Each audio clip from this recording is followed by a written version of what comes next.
ሰላም ጤና ይስጥልኝ እንደምን አላችሁ በያላችሁበት የተከበረው ሰላምታ ይድረሳችሁ።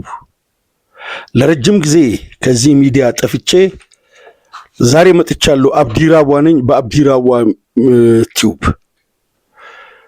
እንግዲህ ከጤንነት ጋር በተያያዘ ከዚህ በፊት ለረጅም ጊዜያት ከዚህ ፕሮግራም ርቄ ፓቻ ከናንተ ጋር ለብዙ ወራት ሰንብቷል። አሁን በቅርቡ ደግሞ ለአንድ ወር ከ10 ቀን እጅግ በጣም ጽኑ በሆነ ሁኔታ ታምሜ ከቤት ቆይቻለሁ ሕክምና እየተከታተልኩኝ።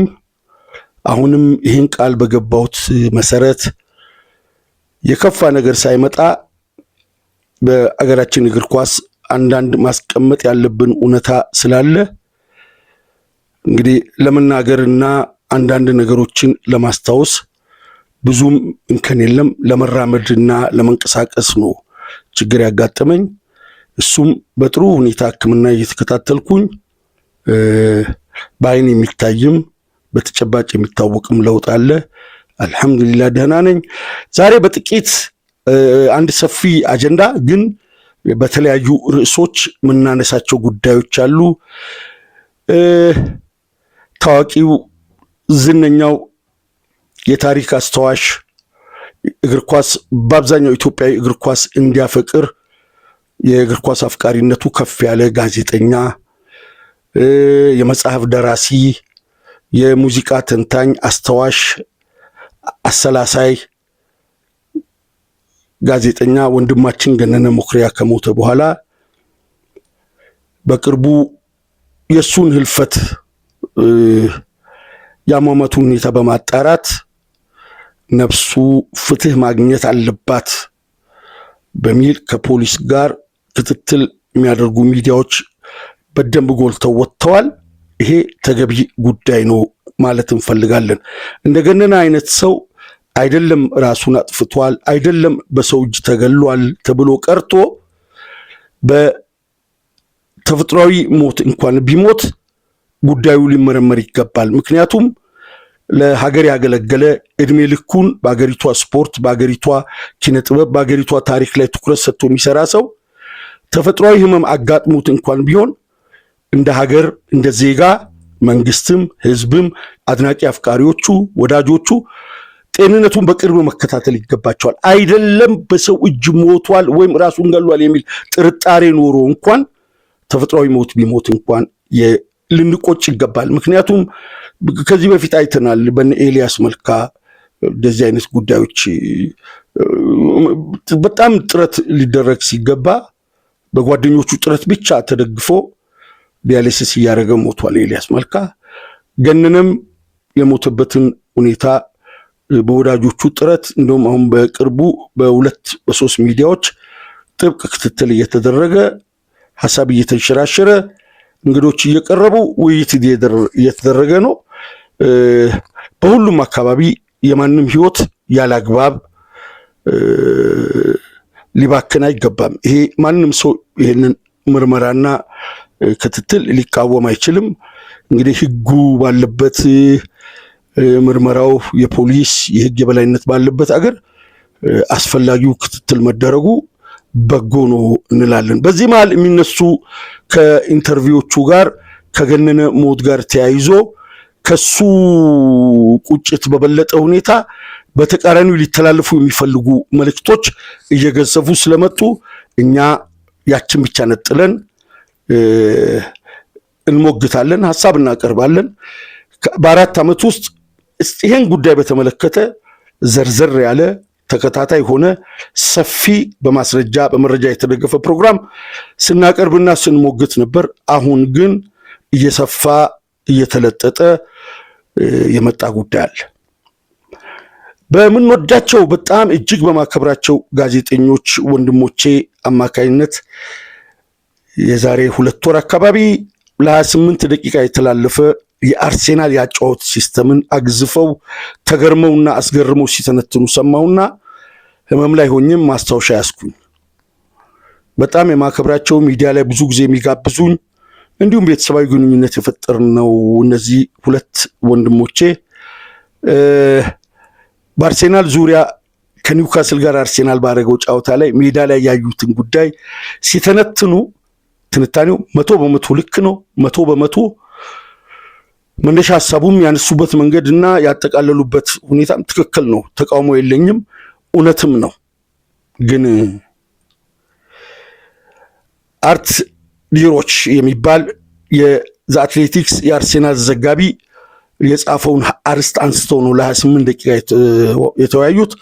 ባውንስ ባክ ይላል ወይም ደግሞ ባውንስ ፓስ ይላል። ያ አስተሳሰብ ዙቢመንዲ በሁለቱ የኒውካስል አማካዮች በጆሊንግተንና በጊሜሬሽ መሃል ለቆመው ኢዜ የመጀመሪያውን ኳስ ይሰጥና ሁለቱ ጆሊንግተንና ጊሜሬሽ ጉልበት ያላቸው ጠንካራዎቹ ተጋፊዎቹ ታክለሮቹ ተጋጪዎቹ ሮጠው ወደ ኢዜ ሲመጡ ኢዜ ያንን ኳስ ይመልስና በሁለቱ መሃል በጥበት ይሰጠዋል። ሁለቱ ሮጠው ወደሱ ሲመጡ ለዙቢመንዲ ይመልሳል። ከዛ በኋላ የነሱ ከቦታው መናጋት ዙቢመንዲ ኳሱን ያሳልፍና ለካሊፊዮሪ ይሰጠዋል። ካሊፊዮሪ ያንን ኳስ ወደ ኦዲጋርድ ያሻግራል። ረጅም ኳስ ኦዲጋርድ ለሳካ፣ ሳካ ወደ ግብ ያሻማል ወይም ደግሞ ይሞክራል። በዛ መሰረት ተደጋጋሚ ኳሶች ሲታዩ ተደንቀው ወንድሞቻችን ይተነትናሉ። ወደኋላ 3-4 ዓመት እንመለስ።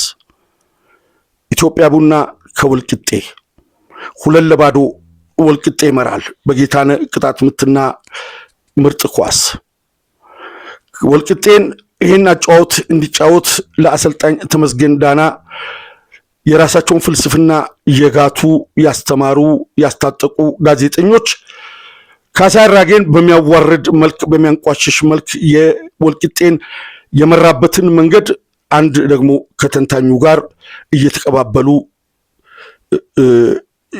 ይህንን ሐሳብ ያጥላላሉ። ይህን ማምጣት የፈለግኩት አርቴታና ካሳዬን ምን አገናኘ ልንል እንችላለን። በደንብ አስታውሱ። ዙቢመንዲ ለኢዜ፣ ኢዜ ለዙቢመንዲ ሁለቱን ተከላካዮች አናጉ ከቦታቸው በማርኪንግ ሮጦ ሲመጡ ለካሊፊዮሪ፣ ካሊፊዮሪ ለኦዲጋርድ፣ ኦዲጋርድ ለሳካ፣ ሳካ ለዩኬሬሽ። በጣም ተገርመው ሚዲያው አወራ። እስቲ ስፖርት ቤተሰቦች እኔ ላስታውሳችሁ፣ ምናልባት በዚህ ማስታወስ ተወዳዳሪ የሌለው ማርቆስ ኤልያስ ወይም ደግሞ ሚሊዮን ጉክሳ ወይም ሚሊሻ ታስታውስ ይሆናል። በተጨማሪ መተንተን ትችላላችሁ። ናትናኤል ነው መሰለኝ የቡናው ረጅም ኤርትራዊ ልጅ ኳሷን በሰው መሃል ለሚገኘው በሁለቱ የወልቂጤ አማካዮች መሃል ለሚገኘው ታፈሰ ተስፋዬ ወደኋላ ለማ ይመልሳል ለናትናኤል። ናትናኤል ወዲያው በቀኝ እግሩ ግራ ለሚጫወተው አሁን ድሬዳዋ ያለው ተመላላሽ የኢትዮጵያ ብሔራዊ ቡድን ተጫዋች ነው አስራት ቱንጆ ገፋ አድርጎ ኳሷን ለዊሊያም ሰለሞን ለታፈሰ ተስፋዬ ያን ኳስ ከአማካይ አብሮ እየሄዱ ነው። ከአርሴናሉ የበለጠ ባጭርና በጠባብ ቦታ ነው ይህ ጨዋታ የሚካሄደው። የአርሴናሎቹ ግን ካሊፊዮሪ በረጅሙ ለኦዲጋርድ ባጭር ነው ለሳካ ሰጥቶ፣ ሳካ በረጅሙ ነው ለዩኬሬሽ የሚሰጠው። መጀመሪያ ዙቢመንዲ ራሱ በአናታቸው ላይ አሳልፎ ለካሊፊዮሪ ሲሰጥ እጅግ በጣም በሜትር በ25 በ30 ሜትር ልዩነት በሁለቱ መሃል አለ። በነካሳይ ግን በጥበት ይህን ኳስ ይሄዱና አስገራሚ ኳስ አቡበከር ናስር ያስቆጥራል። ይህ ባውንስ ባክና ባውንስ ፓስ የአርቴታ ሲሆንና ፈረንጁ አርት ዲሮች በዘገበው መሰረት ከጧት እስከ ማታ ይህ አጫወት በአገራችን ሚዲያዎች ይዘገባል። የኛ ሳሩ ስለማይመች ኢትዮጵያውያን እንደዛ አስበው አይጫወቱም ስለሚባል መደነቅ ካለበት ከአርቴታ ከ3 እና ከ4 ዓመት በፊት ነው ይህን አጫወት ካሳዬ ሲያደርግ የነበረው። ዋናው በጣም የሚያስገርመውና የሚወደደው በአገራችን በሁሉም ሚዲያዎች በእንግሊዝኛ የቀረበው የአርቴታ ፍልስፍናና የአርት ዲሮች ትንታኔ በ97.1 በፋና በሸገር በኢትዮጵያ ውስጥ አራዳ በሁሉም ኤፍኤሞች በተለያዩ የአየር ሰዓት በወሰዱ ወንድሞቻችን ጋዜጠኞች በተለያየ ቋንቋ ቀኑ ሙሉ ስለሚሰበክ ሰው አእምሮ ውስጥ ቤተኛ ሆኗል። በምድር ላይ አዲስ ያጫወት ፈጠራ እስኪመስል ድረስ የኛ ግን በሚዲያ እንዳይገለጽ ሚዲያው ዘመቻ ጀምሮበታል። በኢንተርቪው መልክ እሱ ሲገልጽ ይህንን ኢንተርቪው በድፍረትም በእውቀትም የሚጠይቁ ጋዜጠኞች የሉም። ካሉም የሱ ይህ አሳሰብ እንዲታወቅ አይፈልግም። በደንብ ሰምታችሁ እንደሆን ከጧት እስከ ማታ የኛን ሚዲያ ጨምሮ ፓቻን ስለ አርቴታ የሚነገረው ምንድነው? ትረስት ዘ ፕሮሰስ ነው። ሂደቱን ማመን፣ ሂደቱ ላይ እምነት ማስቀመጥ፣ እምነት መጣል፣ እምነት ማስቻል፣ ተስፋ መሰነቅ የሚል አቋም ነው ያለው። ግን ካሳይን ሰምታችሁ እንደሆን ምንድን ነው የሚለው? ሐሳቡን አምነን ሂደቱን ማስቀጠል አለብን። በሁሉም ኢንተርቪዎች ሁሌም የሚያነሳው ነገር ምንድን ነው? ካሳይ ማርቆስና ኑራ ኢንተርቪው አድርገውታል በተከታታይ። የናርቴታ ኢንተርቪው ሐሳቡ ቀኑን ሙሉ ከጧት እስከ ማታ በተለያዩ ሚዲያዎች ይተነተናል። ካሳይ ግን ምንድን ነው የሚለው? ነፃ ሰውና ባዶ ቦታ ወይም ባዶ ሜዳ መፈለግ ነው ያለብን። 99% ካሳይ ሲናገር መጫወታ ቦታ ሲያሳጡን፣ መጫወታ ቦታ ሲደፍኑ፣ ይህ በሚሆንበት ጊዜ ከጫወታ መንገዳችን ሳንወጣ በትዕግስት ሂደቱን ማስቀጠል ነው ያለብን ይላል። ትረስት ዘ ፕሮሰስ የሚባለው ይሄ ነው። ከጫወታ መንገዳችንና ከጫወታ ሐሳባችን ሳንወጣ ክፍት ቦታና በንጥል የሚገኝ ክፍት ሰው እየፈለግን ሂደቱን እያስቀጠልን ሂደቱን እያሳደግን መቀጠል ነው ያለብን። በአማርኛ ነው የተነገረው። ትረስት ዘ ፕሮሰስ ምናምን የሚል ጉዳይ የለውም።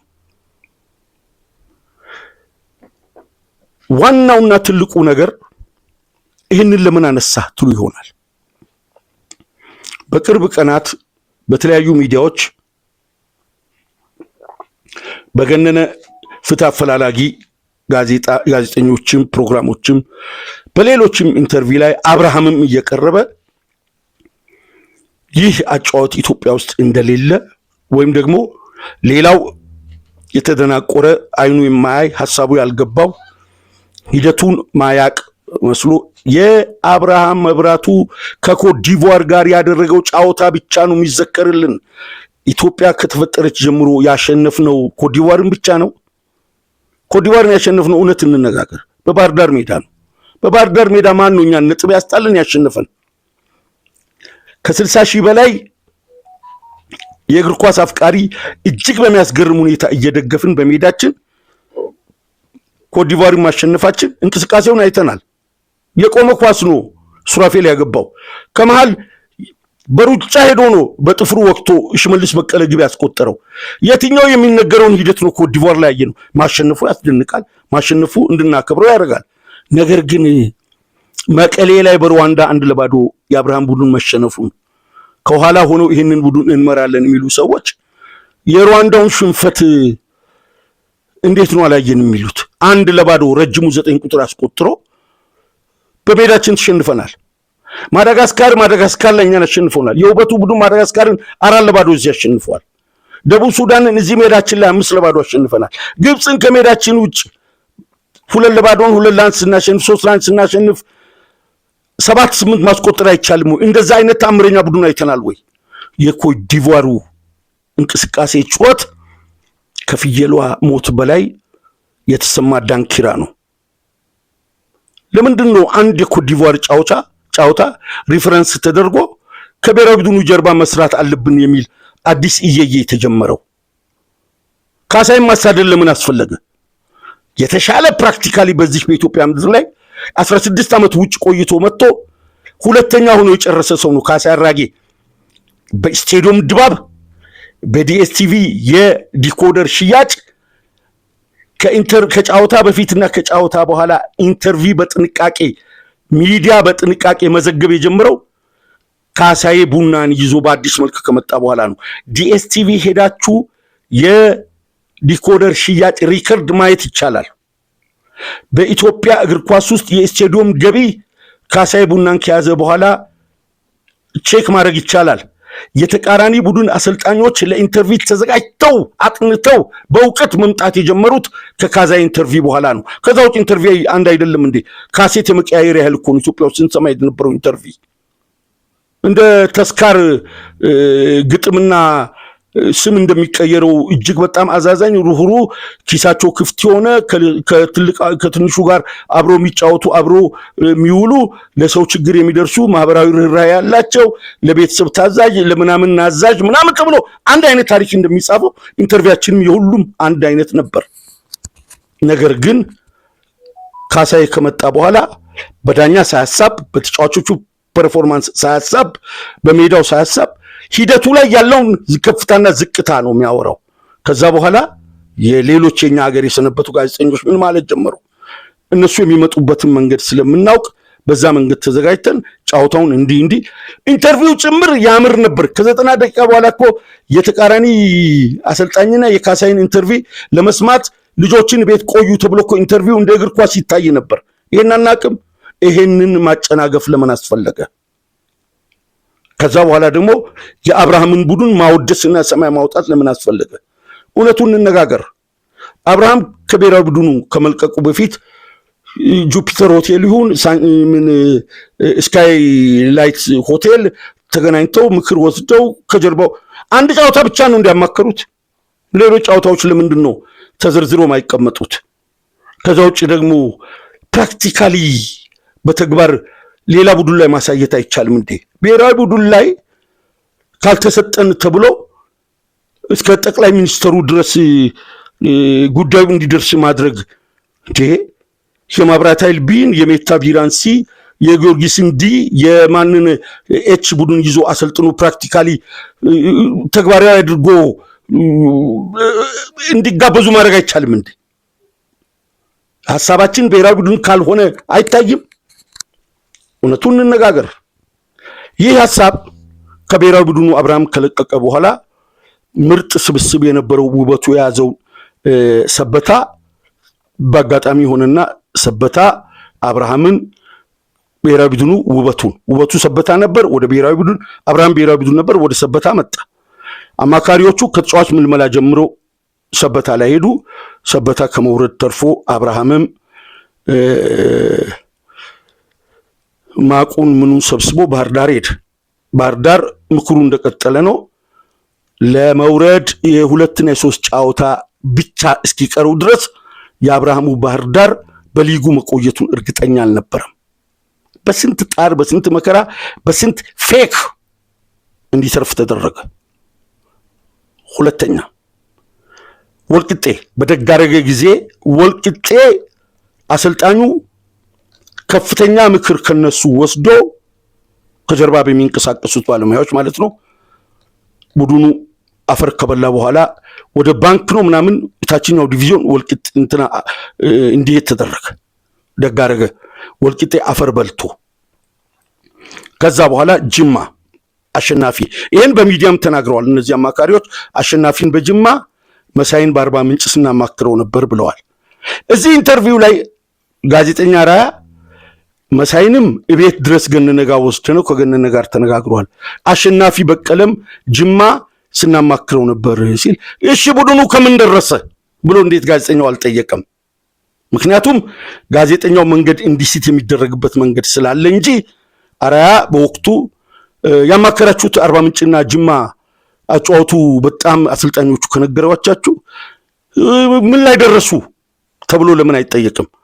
ጅማ በአፍሪካ የክለቦች ሻምፒዮንስ ሊግ የተወዳደረ ገብረመድህን ዋንጫ ከበላ በኋላ አሸናፊ ያዘው ወረደ። ይፍረስ ይኑር ጣር ላይ ይሁን ምጥ ላይ ይሁን አናቅም፣ የት እንዳለ አናቅም። አርባ ምንጭ ያንን ምክር እየተቀበለ መሳይ ተፈሪ ምን ደረሰ አልተባለም፣ ወረደ። ከዛ በኋላ በከፍተኛ ጥረት አርባ ምንጭ ባመጡ እንዲመጣ ተደረገ። ይሄንን የግድ ብሔራዊ ቡድን ገብተን እናማክር ሳይሆን ያማከሩት ክለቦች አብዛኞቹ ወርደዋል፣ ሌሎቹ ፈርሰዋል። ወልቂጤ እኮ የዛኔ በዛ ምልመላ በከሰከሰው ገንዘብ ባጀቱ አልቆ ደቆ ፕሪሚየር ሊጉ ከተጀመረ በኋላ ባጀትን ማስተዳደር አልቻልክም፣ የሆቴል ዕዳ ለመመዝገቢያ የክለብ መመዝገቢያን እንደዚህ ማሟላት አልቻልክም ተብሎ ውድድሩ ተጀምሮ ተቀንሶ ፈርሷል እኮ የት እንዳለ አይታወቅም። ለምን? ቤተ ሙከራ ነበር ወልቂጤ። በዚህ መሃል ሁሉ እጅግ በጣም የሚያስደንቀው ታሪክ ደግሞ ምንድነው? በካሳዬ ጊዜ ቡና የነበሩ ልጆች እንደምታውቋቸው እነ ደባልቄ ነው ማን ነው እነሱ እነ ዊሊያም ትንሿ ልጅ እነ ሚኪያስ ከኋላ ደግሞ እነ ቴድሮስ በሙሉ እስኪ ይዋቸው ካሳዬ በከፍተኛ ጫና ቡናን ከለቀቀ በኋላ ልጆቹ አሁን የት ነው ያሉት? የሉ አይደለም በእግር ኳስ ሜዳ ላይ ለመጫወት ምናልባት አበበ አርባ ምንጭ ነው ያለው። ሌላ ማን አለ? እኔ ማቀው የለም። አቡበከር ደቡብ አፍሪካ ነው ያለው። በረኛው ያ ኳስ የሚጀምረው ልጅ በረከት የሚባለው ልጅ የት እንዳለም አናውቅም። እነ ቴድሮስ እዚህ አንበርቾ መጥተው ነበር። ያሉን በሙሉ ልጆች ጠፉ። ልጆቹን ያሳወቀው የልጆቹ ብቃት ብቻ ሳይሆን የካሳዬ ያሰለጣጥን ሲስተም ነበር። የሚገርማችሁ ደጋግሜ ይህንን ነገር አወራለሁ። አዲስ ደግሞ ከገነነ ሞት ጋር ተያይዞ ከአብርሃም የስልጠናን መንገድ እንደ አዲስ ስላነሱ የካሳዬን ጉዳይ በተደጋጋሚ ማንሳት ግድ ስለሆነ ነው ይሄ ማንሳት የፈለግነው። ካሳዬ በክለቡ በየትኛውም ፕሪሚየር ሊግ 3 ጨዋታ ከተሸነፍ ትለቃለህ የሚል ውል የለም። ይሄን አስፈረሙት። ይሄ አንዱ ጫና ነው። ሂደቱን አምናችኋል አላመናችሁም አይደለም። በምንም መንገድ አሸንፈህና ግን 3 ጨዋታ አትሸነፍ ነው። ይሄ ከአንድ ክለብ ፍልስፍና ዘላቂ ህልምና ትልም ጋር ሲቃኝ ምንም የጨዋታ መስመር የለም። ምንም ደጋፊውን የክለቡን እንቅስቃሴ የወጣቶቹን ታለንት ከታች የሚያበቃቸው ልጆች ታሳቢ ያደረገ አይደለም። 3 ጨዋታ ከተሸነፍ ትበራለህ ነው። ይሄ ለምን እንደሆነ ሁላችንም እናውቃለን። ደግሜ ዛሬም ላውራ። መንሱር አብዱልቀኒ የኢትዮጵያን ስፖርት አይዘግብም ትቷል። መንሱር በማያውቅበት መንገድ መቶ አለቃው በጣም ተደማጭ ነህ፣ በአንተ ጉዳይ ሐሳቤን መግለጽ እፈልጋለሁ፣ አንተ ኒውትራል ነህ ብለውት መንሱር ጋር እንዲሄዱ ያደረጉ ሰዎች ናቸው። ሚኒስትሩን አንድ የጋራ ስብሰባ ውይይት ተደርጎ በኢትዮጵያ ፉትቦል ላይ ትልቅ ፓናል ዲስከሽን ከተደረገ ማንሳት እንችላለን። መቶ አለቃ እዛ ሚዲያ ላይ ሄዶ ለ38 ደቂቃ ካሳዬን ማብጠልጠል ነበር ያዙት። የክለቡ የበላይ ጠባቂ ክለቡ ውድድር ዓመት ውስጥ እያለ ክለቡ የውድድሩን አጋማሽ ገና ሳይጀምር አሰልጣኙን የፊዚካል ችግር እንዳለበት አምጡ ብለውን አምጥተን እንደዚህ ዝባዝንኬ ይሄ በምን የተጠና ነው? አንድ እሱ። ሁለተኛ ጫውታው በሚደረግበት ጊዜ የካሳዬን ቡድን የማጥላላት ዘመቻው ከኮሜንታተር እስከ አናሊስቶች ድረስ የቀጠለ ነው። ደቡብ አፍሪካ ሆነው ጫውታን በሚያስተላልፉበት ጊዜ የእረፍት ጊዜያቸው ላይ የሶፍኒያስ መሰለኝ እሱን በካሳዬ አጫውት ላይ ኢንተርቪው ያደርጉታል የማጥላላት። ምክንያቱም በወቅቱ አብዛኛው ሰው ዲኤስቲቪን ስለሚከታተል በሰው አእምሮ ውስጥ የዛን አጫውት ብክነት ብኩን መሆን ለሀገር እንደማይጠቅም በጋራ እንዲተረክ ይደረግ ነበር። ይሄ ሁሉ ለምን? ዛሬ ከአብርሃም በተሻለ ከማካሪዎቹ በተሻለ ቡና ውስጥ እንቅስቃሴውን ያሳየውን ካሳዬን በማሳደድ በብሔራዊ ቡድኑም በርካታ ሽንፈት በሰበታም በባህር ዳርም ከፍተኛ ድቀት ያስከተለውን አሰልጣኝ ወደ ብሔራዊ ቡድኑ ማምጣት የተፈለገው የአብርሃም ታለንት ታይቶ ሳይሆን ታዛዥ ብቻ ስለሆነ ነው። ለኢትዮጵያ አሰልጣኞች ኢንስትራክተር ሆኖ ኮርስ የሚሰጥ ሰው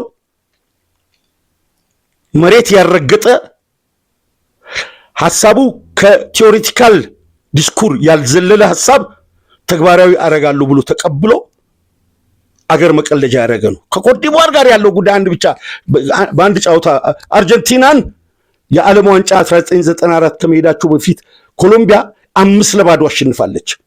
ከዛ በኋላ የዓለም ምርጡ ቡድን የሚባለው ኤሲ ሚላንን ኮሎምቢያ መግጠም ፈልጎ 1-1 ይሁን 1-0 ተሸንፏል። ኮሎምቢያ አታምር ተባለ። ነገር ግን በመጀመሪያው ዙር ነው የወጣው። ፔሌ ያንን እንቅስቃሴ አይቶ ማን ዋንጫ ያገኛል ዘንድሮ ገምት ሲባል ኮሎምቢያ ነው ያለው። አርጀንቲና ለ5 ስላገባች በአንድ ጫውታ የሚደሰኮር ድስኩር የሚለቀቅ አሰልቺ ዜና ፈጽሞ መለኪያ ሊሆን አይችልም። እውነቱን እንነጋገር። የዚህ በረኛ ወጥቶ ጎል እስከ ማስገባት እንቅስቃሴ እናደርጋለን የሚል ኢትዮጵያዊ ቲዮሪ በመረጧቸው ተጫዋቾች በመለመሏቸው ተጫዋቾች ባህር ዳር ላይ በተደረገ የክረምት ውድድር የክለቦች የአቋም መለኪያ ውድድር በአንድ የውጭ ሀገር ክለብ 14-0 ተሸንፏል። በወልቂጤ 4-0 ተሸንፏል። ለኛ ሲነገረን የነበረውና በቲዮሪ ደረጃ ሲደሰኮር ለበርካታ ዓመታት የቆየው ጉልበት ካላቸው የምዕራብ አፍሪካና የሰሜን አፍሪካ ቡድኖች ጋር ስንጫወት ከነሱ ጋር ከመጋፋትና አብሮ ከመሮጥ ይልቅ በጉልበትም በፍጥነትም በአቅምም ስለማንመጣጠን ከነሱ ጋር በተመሳሳይ ዘይቤ ከምንጫወት እነሱን ኳስ ማሳጣት መጫወት ይቻላል ብለውን ቲዮሪውን ነግረውን አንድ ጥቁሮቹ እነዚህ ጉልበታሞቹን ለመከላከል የመረጡበትን መንገድ አላየንም። 14 ግብ ተቆጥሯል። ጥቁሮቹን እነዚህ ጉልበት ያላቸውን የሰሜን አፍሪካና የምዕራብ አፍሪካን ቡድኖች ደግሞ በጫወታ ብልጦ ግብ ለማስቆጠር የሚኬድበትን የሚነግሩን መንገድ ደግሞ አንድም ጎል በማስቆጠር አላሳዩንም። በመከላከሉም 14 ገብቷል። በማጥቃቱ ምንም ግብ አላስቆጠሩም። ይሄ ቲዮሪ ባለፈው እዛው ኢንተርቪው ላይ ሰበብ አልቋል ኢትዮጵያ ውስጥ ከዚህ በፊት ሁሉም አይነት ሰበብ ቀርቧል። ከዚህ በኋላ የሚቀርብ ሰበብ የለም የሚል ነው ወንድማችን የሰጠው ትንታኔ።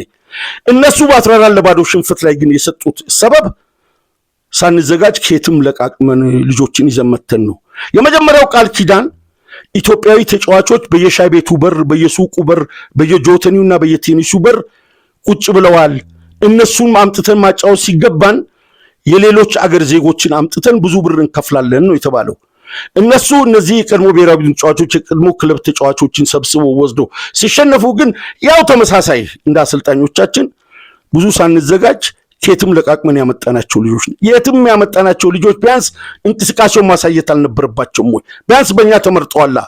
በምናምነው በዚህ ፍልስፍና እምነት ባለን አሰልጣኞች የተመረጡ ልጆች ናቸው። ለምንድን ነው እንቅስቃሴውን ያላሳዩ?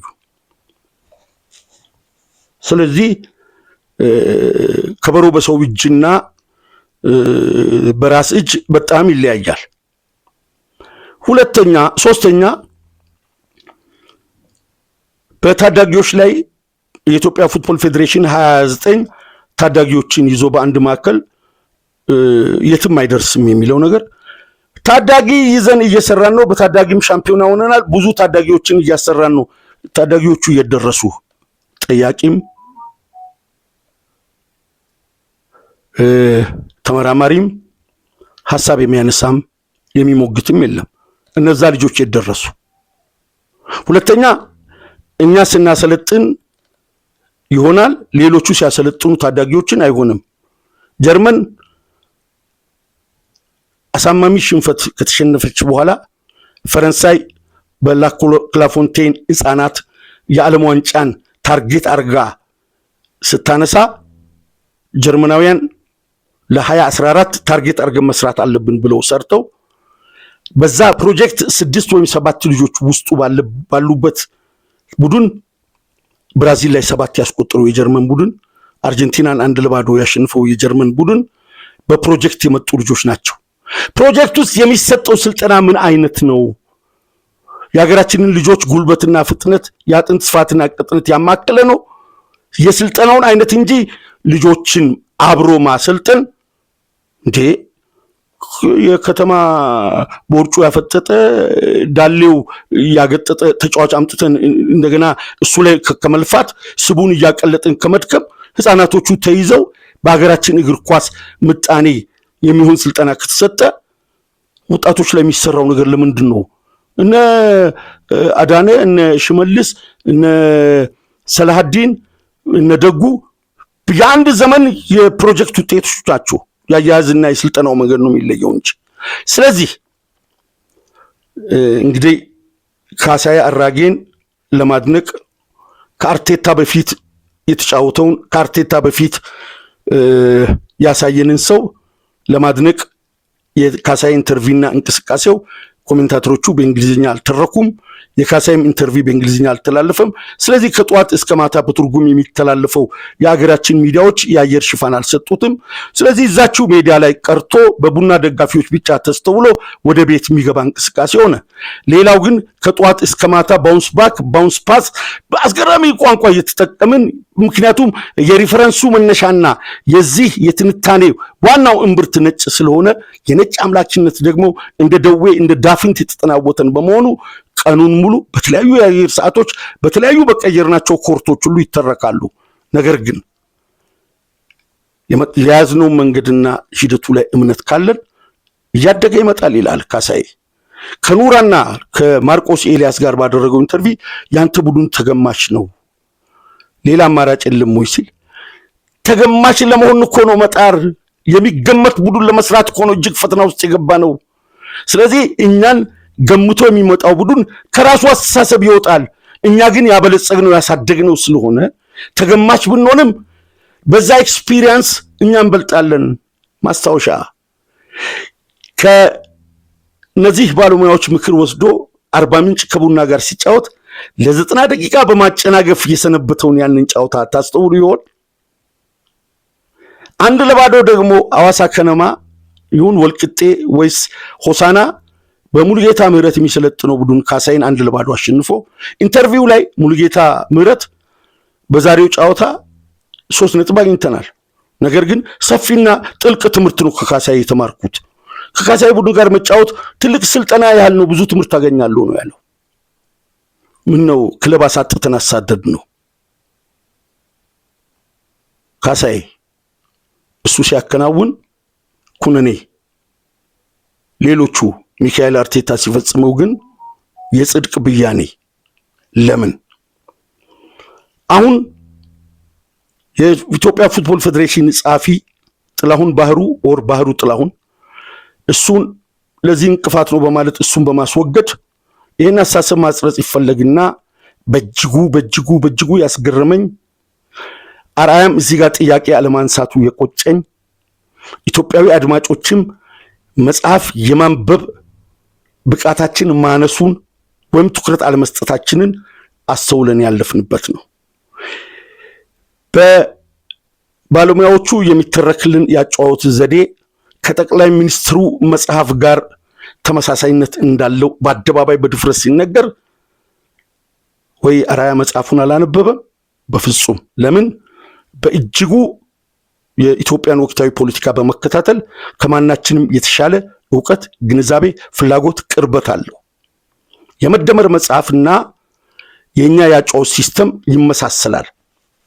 ይሄ ባጭሩ ጠቅላይ ሚኒስትሩን አስደስቶ ይህንን ሐሳብ ኑና እስኪ አስርጹ ለመባል የተደረገ የግብዣ ወይም ደግሞ አቤቱታ ካልሆነ የጂኬ አስተሳሰብ የመደመር ተቃራኒ ነው። በለጠ ወዳጆን ከምድር ጦር ወደ ኢትዮጵያ ቡና ካሳይ ሲያመጣው እንደ ሊብሮ እንዲጫወት ነው። የመጨረሻ ሰው ሆኖ ኳሱ ወደ እሱ ሲሰጥ በረኛው ጋር የተቃራኒው አጥቂ ወደሱ ሮጦ ሲሄድ ኳስ ስለሚችል ያንን አጥቂ ቀንሶት ለአማካዩ ወይም ለተከላካዩ ይሰጣል። የጂኬ አስተሳሰብ መቀነስ ነው። የጠቅላይ ሚኒስትሩ መጽሐፍ ግን መደመር ነው። መደመር ተቃራኒ የፖለቲካ አስተሳሰብ ያላቸውን በአገራዊ አንድ አጀንዳ ደምሮ ለሀገር በሚጠቅም ጉዳይ ላይ አብሮ ተረባርቦ ኢትዮጵያን ማቆየት ከጎረቤቱ አገሮች ጋር በጠላትነት ሳይሆን በዛ እሳቤ ያለ አካባቢ ልማት መጣር በተለይ ሀገር ውስጥ ያሉትን የሀሳብ ልዩነት የፖሊሲ ልዩነት እንዳለ ሆኖ በእውቀትና በብቃት በትምህርትና በንቃት ባላቸው እድሜ ጠገብ ፖለቲካዊ፣ ኢኮኖሚያዊ፣ ማህበራዊ ዕውቀት ለአገር ፋይዳ እንዲኖር በከፍተኛ ሁኔታ በፖለቲካ መስመር ብንለያይ እንኳን በአገር ግንባታው ላይ አንድ የመሆን ልምድ ሊኖረን ይገባል። ስለዚህ መደመር አለብን ነው። ጠላት ብሎ የሚቀንሰው የለም፣ ጠላት ብሎ የሚገለው የለም ነው የመጽሐፉ ፍልስፍና። ይሄ የኳሱ አጫወት ደግሞ ተቃራኒን በእያንዳንዱ ቦታ መቀነስ ነው። በረኛው አንድ አጥቂ ይቀንሳል። ከዛ በኋላ ሜዳ ላይ እዚህ የተቀነሰ ተከል አጥቂ ያለ፣ እዛ ዝም ብሎ የቆመ በረኛ አለ። መሀል ላይ እነዚህ 9 10 ያኛው 8 ነው የሚሆነው። አማካዮቹ ኳስ ስለማይለቁ እየተቀባበሉ የተቃራኒ አማካይ ሲመጣ መደመር ሳይሆን ይቀንሷል። በመቀነስ ትርፍ ሰው ያዙ ተቃራኒ ጎል ጋር ይደርሳሉ። ይህ የተቀነሰው ተቃራኒ ሮጦ ወደ ኋላ ስፔስ የሚዘጋ ከሆነ አሁንም እንደ ጠቅላይ ሚኒስትሩ መጽሐፍ ለመደመር ሳይሆን ኳሱ ወደ ኋላ ይመለሳል ለመቀነስ። ስለዚህ መቀነስ እንጂ መደመር አይደለም። ይህ ከወቅቱ ጋር አጀብ በመፍጠር እንደዚህ አይነት ጉዳይ ተገቢ አይደለም እንላለን። ምክንያቱም ፍልስፍናው እጅግ በጣም በግልጽ የሚታይ መቀነስ ነው። በመቀነስ ሂደት በፕሪሚየር ሊጉ ኳሶችን ወደ ኋላ በመመለስ በረከት ያሻገራቸውን ኳሶች አቡበከር ጋር ከደረሱ በኋላ በርካታ ኳሶች ወደ ኋላ ሲመለሱ በኢትዮጵያ ፕሪሚየር ሊግ ጋዜጠኞች፣ ተቺዎች፣ የእግር ኳሱ ያልገባቸው አውደልዳዮች በአመት ውስጥ እጅግ በጣም ኳስ ወደ ኋላ የመለሰ ቡድን የካሳዬ ቡድን ነው፣ ወደ ኋላ አንዱን ማዘል አንዱን ማቀፍ ምንድነው መመለስ ብለው ያጣጥላሉ፣ ያንጓጥጣሉ። በአመቱ መጨረሻ ግን በርካታ ጎል ያገባው ቡና ነው። በርካታ ኮከብ ግብ አግቢ የሆነ ኢትዮጵያ ሪከርድ የሰበረው አቡበከር ነው። ትንሽ ግብ የገባበት የካሳዬ ቡድን ነው። እጅግ በጣም በርካታ ኳስ ከባርሴሎናው ኢኒየስታ፣ ሜሲና ዛቪ ካሉበት በላይ ከወልቂጤ ጋር 1118 አካባቢ ኳስ ይዟል። ቪዲዮ ማየት ይቻላል። ጫወታው ከማለቁ 5 ደቂቃ ነው 6 ደቂቃ በፊት 894 ኳሶችን ነክቷል ይላል የዲኤስቲቪ መረጃ። ከዛ በኋላ ዲኤስቲቪ አላመጣም። በመጨረሻው ሰዓት እጅግ በጣም ተጨንቆ ነበር የወልቂጤው ቡድን። ያንን ለመሸፈን ኮሜንታተሮቹ ወልቂጤዎቹ በሰው ኳሷን ለመሸፈን እንጂ በእንቅስቃሴ ኳስ ለመንጠቅ አልፈለጉም። ይህ እጅግ አስገራሚ አጫዋት ነው ይለን ነበር የጫወታው ተንታኝ በእለቱ ዮናስ አዘዘ። ይሄ አጠገቡ ያሉ ኮሜንታተሮችን ለማስደሰት እንጂ ወልቂጤዎቹ ምድር ሰማይ ተደበላልቆባቸው ኳስ ስፔስ ቦታ በንጥል የቆመን ተጫዋች የሚፈልገው የካሳዬ ቡድን የተለየ የትንፋሽ ስፖርት ሰርቶ ሳይሆን ኳሷን በእውቀት ስለሚቀባበሉ በሁለቱም ጠርዞች በኩል በክንፍ በኩል በየደቂቃው ኳስ ይመላለሳል። እጅግ በጣም ለቁጥር የሚታክት የተሳካ ኳስ አድርጓል። በኢትዮጵያ ታሪክ ከ1116 በላይ ያደረገ ካለ በአሃዝ በቁጥር ሊሞግተን ይችላል። ይህንን ያደረገውን ቡድን ግን አብዛኛው የኳስ ቤተሰብ ወደ ኋላ የሚመልስና ከወገብ በታች ማይጫወት ወደ በረኛውና ወደ ተከላካዮቹ የሚመልስ አቡበከር ወደ ኋላ በተመለሰ ኳስ ነው እንደ ኢትዮጵያ ኮከብ የሆነው። አቡበከር ሪከርድ የሰበረው ቤት በኩል አግኝቶ ነው። አንደርግራውንድ ኳሱ እየሄደለት ነው። በመሬት ስር በእውቀት እየታየ አይደለም እንደ እና ቡኪ በእንቅስቃሴ ግብ ሲያገቡ የነበሩት። ወደ ኋላ የሚመልሰው መቀነስ ነው። ስለዚህ በምንም መስፈርት ከጠቅላይ ሚኒስትር አብይ አህመድ አሊ መጽሐፍ ጋር የእግር ኳሱ ፍልስፍና አይገናኝም። ለአንዲት ሰከንድ መደመር የሚባለው ፖለቲካል እሳቤ መቀነስ ከሚለው የጂክ አስተሳሰብ ጋር እድሜ ልኩን እስከሚሞት ድረስ ገነነ ምንድን ነው የሚለው ኳሱን ተቃራኒ እንዳያገኘው የሚመጣውን ተቃራኒ በበረኛው እየቀነስን በረኛው ለኛ እንደ ሊብሮ ነው የሚጫወተው ይላል። ቤት በኩል ነው መደመር፣ ቤት በኩል ነው መደመር።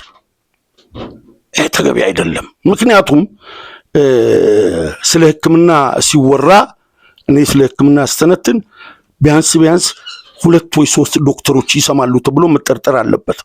ከኔ የተሻሉ ሰዎች ሊሰሙ ይችላሉ ተብሎ አሁን እዛ ጋር በገነነ ህልፈት፣ በገነነ ያላግባብ ሞት፣ በገነነ አሳዛኝ ሞት በሰዓቱ በጣም ትኩረት የተሰጠበት ጉዳይ ስለሆነ በወሽመጥ እየገቡ የሚነገሩ ሐሳቦች ትኩረት አይሰጣቸውም።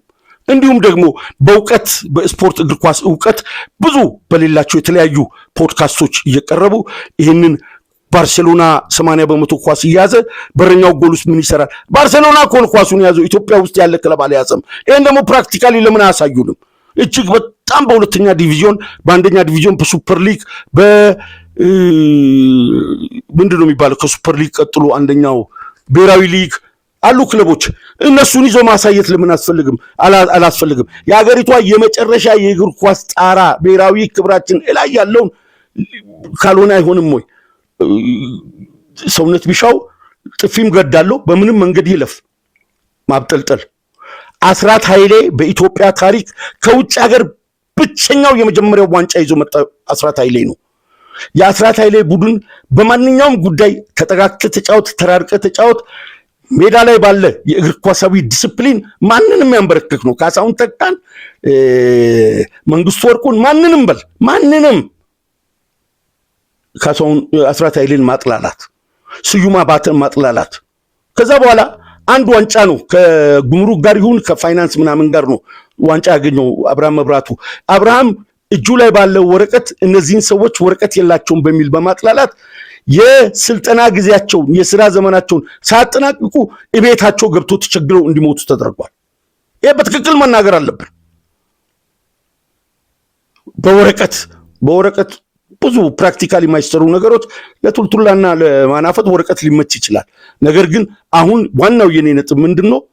ካሳዬ ለኢትዮጵያ ብሔራዊ ቡድን መምጣትና መብትሄ መሆን የሚችለው እሱ ብቻ ነው። ፕራክቲካሊ በትልቁ ሊግ ሁለተኛ ሆኖ አሳይቶናል። የኢትዮጵያን የግብ ሪከርድ በአቡበከር አማካይነት እንዲሰበር ተደርጓል። በስቴዲየም ገቢ፣ በዲኤስቲቪ ስርጭት፣ በኢንተርቪዎች የኢትዮጵያ ፉትቦል መነቃቃት ፈጥሯል። ለምን አሳደዱት? የትላንት ኢንጂነር ዛሬ አናጢነት የተነፈገው ካሳዬን ዳግም ልናየው ይገባል። የኢትዮጵያ ፉትቦል ፌዴሬሽን መወቀስ ካለበትም ለጽህፈት ቤት ኃላፊው፣ ለቴክኒክ ዳይሬክተሩ በአሰልጣኝነት እየተሰጠ እየተሞከረ አይደል እንዴ? አቶ ዳንኤል የሚባል ክለብ ስንት አገር ክለብ ያወረደ ሰው 2 ጨዋታዎችን እንዲይዝ ተደርጓል። ደጋረገ 2 ጨዋታ እንዲይዝ፣ ገብረመድህን እንደዚህ፣ ዳንኤል ተመስገን ዳናና መሳይ ተፈሪ እንዲሁ። ማን ይቀራል? በድፍረት ለምንድን ነው ለካሳዬ የማይሰጠው? ካሳዬ ፍንጭ አሳይቷል። ካሳዬ አንድም የውጭ ሀገር ዜጋ ሳያስፈርም፣ ካሳዬ አንድም የተጋነነ ዝውውር ሳይፈጽም፣ ካሳዬ ከመንደር ውስጥ ከኮልፌ ምናምን አምጥቶ ታዋቂ ያደረጋቸው ልጆች ዛሬ መጠጥ ቤት ዱርዬ ከእግሩ አስተሳሰብ ወጥተው አፈር በልተው ጠፍተዋል። እስኪ 5 ተጫዋቾችም ይነግረኛል። ማን ዮሐንስ ነው አንበሉ የቡናው አሁን መከላከያ ያለው እሱ አለ። የቡና የቀድሞ ተጫዋች ማን አለ? አስራት ቱንጆ አለ። እንደዚህ 5-6 ተጫዋች መጥቀስ ይቻላል። ከካሳዬ በኋላ ለሀገር እግር ኳስ መጫጨት የካሳዬ መሄድ ዋጋ አላስከፈለንም። ሌላው ይቅር፣ በኢትዮጵያ ውስጥ ከቡና ቀጥሎ ሌሎች ክለቦች ለምን አልቀጠሩት? ማሳደዱ የማን ሪኮሜንዴሽን እየተጠየቀ እሱ ክለብ እንዳጣ አናውቅም። ስለዚህ አቶ ኢሳያስ ጅራ በሙሉ ድፍረት ካሳዬን የብሔራዊ ቡድኑ አሰልጣኝ አድርጎ ለመቅጠር አንድም የመስፈር ጉድለት የለም። አይተናል። ከካሳዬ በኋላ እና አቡበከር ለምን መከኑ? እነ ዊሊያም ሰለሞን የት ነው ያሉት? እነ ሚኪያስ የት ነው ያሉት? እነ ታፈሰ ሰለሞን የት ነው ያሉት? አብዛኞቹ የቡና ልጆች የት ነው ያሉት? ይሄ በትክክል ሊጠናና በድፍረት ሊቃኝ ይገባል። ከ1 ዓመት ከ2 ዓመት ከ3 ዓመት በኋላ አብርሃም በየሚዲያው መጥቶ ከኋላ ሲረዱ ነበር። በመቀሌው ጫውታስ ከሩዋንዳ ጋር በነበረው በማዳጋስካሩ ጫውታስ ውበቱ 6 ነጥብ ነው ያመጣው። ግብፅን አርበድብዶ 3 ነጥብ ነው ያለው አብርሃም። በውጤት ይመዘን ከተባለ በቻንስ ቢሆን ያን ብቻ አይደለም። ከ3 ወር በኋላ አብርሃም ሚዲያ ላይ ወጥቶ ከጀርባ ነበሩ ክለብ ያዙና አሳዩን። ከታች ወርዳችሁ ከግራስ ሩት ሰርታችሁ አሳዩን። ብሔራዊ ቡድኑ እንዳይጠመወጥና እንደ ነጭ አይጥ መሞከሪያ ሊሆን አይገባም። በተግባር ግን ቃላችንን ምላሳችን ላይ ይሄ ይብቀል እናቴ ትሙት ከፊት ነጥለ የሚባል መሐላ አይደለም። በአገር በአደባባይ ፊት ቃል ኪዳን እንፈጽማለን። ካሳዬ መጥቶ እኔ በህመም ያለሁት ሰው የአፍሪካ ዋንጫም የዓለም ዋንጫም ስናልፍ እሱ ካላሳየ ፈርሞ ብሔራዊ ቡድኑ ይቀበል። የአፍሪካ ዋንጫ እንደ ማንኛውም ተራ ዋንጫ የምንሳተፍበት ይሆናል። በታሪክና በፕላኔቱ ላይ እንደ ታምር የሚታየው የዓለም ዋንጫ ልናልፍ እንችላለን ብዬ ቃል ገብቼ ቃል አፌ ሞልቼ መናገር እችላለሁ። ፍንጭ አይተናል። የነ ዮርዳኖስን የነ ጌታነን ሪከርድ አቡበከር ሲሰብር የቡድኑን ጥራት እስኪያስቡ ሌላ ክለብ ቢገቡ ቋሚ መሆን ይችላሉ? የትኛውም የክልል ክለብ ውስጥ ቢገቡ ቋሚ መሆን ይችላሉ ወይ? በነዛ ልጆች ከ16 ዓመት በኋላ ከአሜሪካ መጥቶ ሁለተኛ ሆኗል። 16 ዓመት የመከንቸር ነበር አሰልጣኞቹ ጋር በአንድ ቦታ ይመተካል። ለዚህ ነው ሚሊዮን ጉግሳ ኢትዮጵያ ውስጥ እኔ አሳሰብ አለው ብዬ አላስብም ይላል። ሰሞኑን በአንድ ፕሮግራም ነው ያየሁት። 100% በዚህ ወጣት ልጅ እኔ እስማማለሁ። እስቲ ኢትዮጵያ ውስጥ ቁጭ ብለን በፓናል ዲስከሽን ይገናኝ። ስለ ታክቲክ የሚነግረን አንድ ጋዜጠኛ አለ ወይ? የአሰልጣኞቹን ተው፣ ታክቲክና ቴክኒክ ተው። እሱን የሚያነበንብ ጋዜጠኛ በሙሉ ፓናል ዲስከሽን ይሰበሰብና ታክቲክ ምንድነው የሚለውን የሚያውቃል ወይ? ካሳይን ለማብጠልጠል ግን በጥቁር ምላሳቸው እንደ ጅራፍ ሲጋረፉ እላዩን ሲሞሸልቁት እንደ ጉማሬ ከላዩ ላይ ስጋውን ሲያነሱት ወራዳ አንገት የሚያስደፋ በቅሌት የተሞላ ሽንፈት ብለው ደጋፊውን ሲያሳቅቁ የነበሩ ኮሜንታተሮች ሀ ብለው ታክቲክ ይነግሩናል ወይ? ምክንያቱም ታክቲክ በቱርጁማን አይገኝም። ሁለት ቃል አፌን ሞልቼ የምናገረው ሰው አለ ስለ ታክቲክ፣ ሚሊዮን ጉግሳና ሁሴን አብዱልቀኒ። እስቲ ሌላው እችላለሁ የሚል ታክቲክን ፓናል ዲስከሽን ይዘጋጅ። የካሳይን ታክቲክ ማብጠልጠል፣ መርዝ እንደበላ ውሻ በአደባባይ መክለፍለፍ፣ ካሳይን ከአገር ማሰደድ፣ ከአገር እንዲወጣ ማስደረግ ይችል ይሆናል። ከልባችን ግን ተራራም ያህል ስፍራ አለው። የኢትዮጵያ ፉትቦል ፌዴሬሽን ባህሩን በማስወገድ ኢሳያስን በማስወገድ ማን ነው? ጥላሁን ነው። ጥላሁን ባህሩ ጥላሁን ሊሳካ ይችላል። ነገር ግን በተግባር ከተባለ ግን አዲስ የሚመረጥ የፌዴሬሽን አመራር የሚሆን አሁን ያሉትም ካሳይን ያልመረጣችሁበት ጉዳይ በማተጽኖ ነው። የላይሰንስ ጉዳይ በብቃት አጠናቋል። እንደ መኮንን ክሩ ጊዜ የሽያጭ ላይሰንስ አልያዘም። ማን ጠየቀ? ኢንቨስቲጌሽን ከተጀመረ አብዛኛው ኢትዮጵያ ያሉ ጋዜጠኞችና የታክሲ ሾፌሮች የቢ ላይሰንስ ሲወስዱ ከየት መጣ ብላችሁ ኢንቨስቲጌት አታረጉም እንዴ? ያ ስልጠና እኮ ነው ዛሬ ተጫዋቾቻችን፣ አሰልጣኞቻችን፣ ክለቦቻችን በባጀት ድቀትና ውድቀት የሚማቅቁት። ካሳይ ያሳይቷል።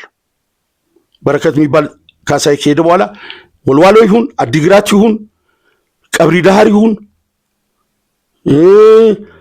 ምንድነው ገማአሎ ይሁን የሰሜን ኢትዮጵያ የት ክለብ ውስጥ እንደሆነ ገብቶ ጠፍቷል። ማን አለ እስቲ ንገሩን? ሚኪያስ እኮ ባከነ፣ ዊሊያም ሰለሞን ባከነ። ከዛ በኋላ ግን ለተመስገን ዳና የመጣውን ቡናን ተመልከቱት። እና አብዱል ከሪም ወርቁን እነ ብሩክ በየነን እነ መስፍን የተሰበሰበውን ጥራት እዩ። ለተመስገን ዳና በሚዲያም በስልክም የራስን አሳሰብ ተጫወት ቤተ ሙከራ ሆነ ትዋረዳል ስን በአራተኛው ወሩ ነው የተባረረው። ያንን ተጫዋች ያንን ጥራት ለካሳይ ሰጥተው ቢያሳዩ ቡና ለ3 ለ4 ዓመት በኢትዮጵያ ሻምፒዮን ውስጥ ግንባር ቀደሙ ቡድን ይሆን ነበር። ብቻ ለማንኛውም ከመሜ ጋር ምናልባት ባልፍ እንኳን እቺን አገራዊ እግር ኳስ ኑዛዜን ሳላውራ አላልፍም ብዬ በመምና በችግር የመድኃኒት እንክብሎችን እጅግ በጣም በርካቶችን እየዋጥኩኝ በስቃይ ውስጥ ላብ እያሰመጠኝ ላብ እያጠመቀኝ ነው ይህን ፕሮግራም የቀረስኩት። ምክንያቱም በሰሞኑ የተያዘው ዘመቻ ደካማ አሳሰብ ያለውን እፉዬ ገላ ተብላ መሬት የማትነካውን ያችን ብናኝ ሐሳብ በኮትዲቯር ጫውታ ብቻ ትርክት አብርሃምን መልሶ ማምጣት ይፈልጋል። አሳዩን፣ ሌላ ክለብ ይዛችሁ አሳዩን፣ ብሔራዊ ሊግ፣ ሱፐር ሊግ፣ ፕሪሚየር ሊግ ክለብ ይዛችሁ አሳዩን። ብሔራዊ ቡድኑ በትክክል ከነሙሉ ክብሩ የሚገባው ለካሳይ አራጌ ነው። ካሳይ አራጌ አንድም ቀን በአካል አልተገናኘንም፣ አንድም ቀን ሻይ አልጠጣንም፣ አንድም ቀን እጃችንን ተጨባብጠን አልተዋወቅንም። በስልክ ነው ካሳይ አራጌን ማቀው። በህይወት አለ ሊመሰክር ይችላል። በወዳጅነትም በዝምድናም በጓደኝነትም አይደለም። ለሀገሬ በሚጠቅመው እግር ኳስ ነው። ዛሬ በባጀት ድቀት ክለቦች በሙሉ ገና ውድድሩ በተጀመረ በጥቂት ሳምንታት የመውረድ ስጋት ውስጥ የሚገቡት ባልተጠና ሁኔታ በሚዝረከረክ ባጀት ባረጁ ባፈጁና እግር ኳስ በሰለቹ ተጫዋቾች የመገንባታቸው ሚስጥር ወጣቶችን ለማየት ለማስተዋል በጥልቀት የሚመረምር የንስር አይር በማጣታቸው በዳበሳና በአሰሳ እንዲሁም በዘመድና በጥቅም አልፎ ዘልቆ በሃይማኖት ተጫዋቾችን እየሰበሰቡ ውዳቂ እግር ኳስ ውስጥ እንድንገባ አድርገውናል። የማይቀረፍ ነገር የለም። የፌዴሬሽኑ ሰዎች የታሪክ ተጠያቂ ሳትሆኑ በታሪክ አደባባይ ተወቃሽ ሳትሆኑ እግር ኳስ የገባው በተግባር ያሳየ ለሀገራችን ወጣቶች የሚሆን የስልጠና መንገድ የሚከተለው ከሚፈልጋቸው ምክትል አሰልጣኞች ጋር አምጥታችሁ ከዚህ ከተነዛብን ውዥንብር ለማጽዳት ብቻ ሳይሆን ለ4 ዓመት ሲንጮህ የነበረው ነው። ካሳዬ አራጌ ኢትዮጵያ ውስጥ ክለብ ከሚይዝ መርፌ ግመል በመርፌ ቀዳዳ ይሾልካል ብለን 3-4 ፕሮግራም ሰርተናል። ዛሬ እንደ አዲስ ቡራኬ እንደ አዲስ ትረካ እንደ አዲስ ሙጉት የቀረብነው አይደለም። ነገር ግን የጤንነቴ ጉዳይ አሳሳቢ የሆነ ሲመጣ ቢያንስ አሁን የተጀመረው ወጀብና አጀብ ጅረትና ፏፏቴ ሊገደብ ይገባል። መደመርና መቀነስ ፖለቲካዊ ጽንሰ ሐሳቡን ይዞ ህዝቡን የማደናበር ስሜት ኃይል ይባል ይገባል በማለት በድፍረት ይህን ፕሮግራም አዘጋጀው። ሐሳብ አስተያየታችሁን በኮሜንት መስጫው ላይ ስጡን። በውጭ ሀገር የምትገኙ ፕሮግራማችንን በሱፐር ቻት በሱፐር ስቲከር እንድትደግፉ እንጠይቃለን። በአገር ውስጥ ያላችሁ እጅግ በጣም አደራ የምንላችሁ ፕሮግራማችንን ሲሰሙ ላይክ አድርጉልን፣ ለብዙዎች ይደርሳል። ከነ ብዙ ጉድፈቱ የራሴን ጥናት የራሴን ስፖርታዊ መልከታና የራሴን ልቦናዊ እውነት አገራዊ እግር ኳስ የእድገት ምኞት በዚህ መልክ አቅርቤያለሁ። ካቀረብኩት ፍሬ ሐሳብ በጎም መጥፎም ስተትም ግድፈትም ካለው በይፋ ይቅርታ እየጠየቅኩኝ እኔ በዚሁ አበቃው። እናንተ ተወያዩበት። ካሳዬ አራጌ የብሔራዊ ቡድን ውክልና ይዞ በሀገራችን ምርጥ አርቲስቶች ቴክኒሻኖች የተሞላ ቡድን 2024 እንደሚያሳየን ተስፋ አደርጋለሁ። በኮንጎ ይዘጋጅ በኢትዮጵያ ይዘጋጅ እንነጠቅ ወይም ደግሞ አዘጋጅ እንሁን ካሳዬ አራጌ ጋር ብሔራዊ ቡድናችን ያሸበረቀ ይሆናል።